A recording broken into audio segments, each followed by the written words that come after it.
Hi friends, welcome to Saisha's channel. நம்ம சேனலை புதுசாக பார்க்குறீங்கன்னா சப்ஸ்கிரைப் பண்ணிக்கோங்க. மறக்காமல் பக்கத்தில் இருக்க பெல் ஐக்கான் கிளிக் பண்ணிக்கோங்க. அப்போ தான் நான் அப்லோட் பண்ணுற எல்லா வீடியோஸும் உடனே பார்க்க முடியும். இன்றைக்கி நம்ம முள்ளு முருங்கை அடை தான் பார்க்க போகிறோம். இது சளி இருமல் எல்லாத்தையும் நல்லா சரிப்படுத்தும். இந்த முள்ளு முருங்கை இலை இந்த மாதிரி இருக்கும். அதோட லீஃபு வீட்டில் வளர்ப்பாங்க சில பேர்.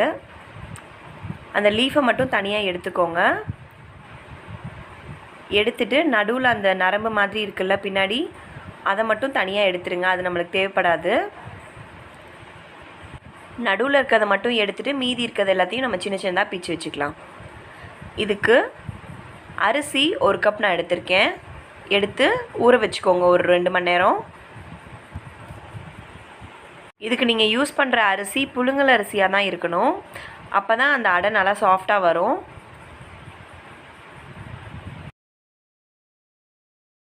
இந்த முள்ளு முருங்கை இலையை நடுவில் இருக்க அந்த இதை எடுத்துகிட்டு மீதி இருக்கிறது எல்லாத்தையும் சின்ன சின்னதாக பிச்சு வச்சுருக்கேன்.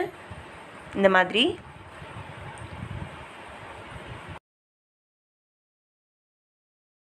இந்த அடைக்கு தேவையானது மிளகு, ஜீரகம். இந்த மிளகு ஜீரகம் ரெண்டுமே நீங்கள் உங்கள் டேஸ்ட்டுக்கு தகுந்தாப்பில் போட்டுக்கோங்க. அப்புறம் சால்ட்டு. இந்த அடைக்கி அரைச்சி எடுத்துடலாம்.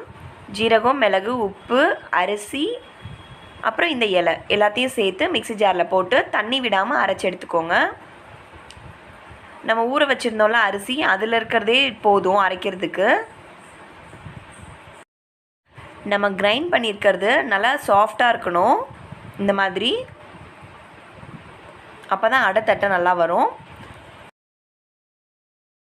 கிளாத் எடுத்து வச்சுக்கோங்க. அதில் சின்ன சின்ன உருண்டையாக வச்சு இந்த மாதிரி மெல்லிசாக தட்டிக்கோங்க.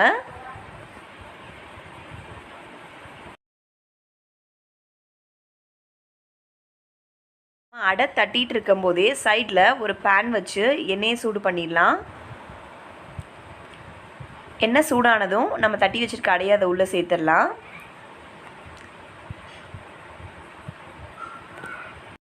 ஒரு சைட் வெந்ததும் அதுவே நல்ல பூரி மாதிரி உப்பி வரும். அந்த டைமில் திருப்பி போட்டுக்கோங்க.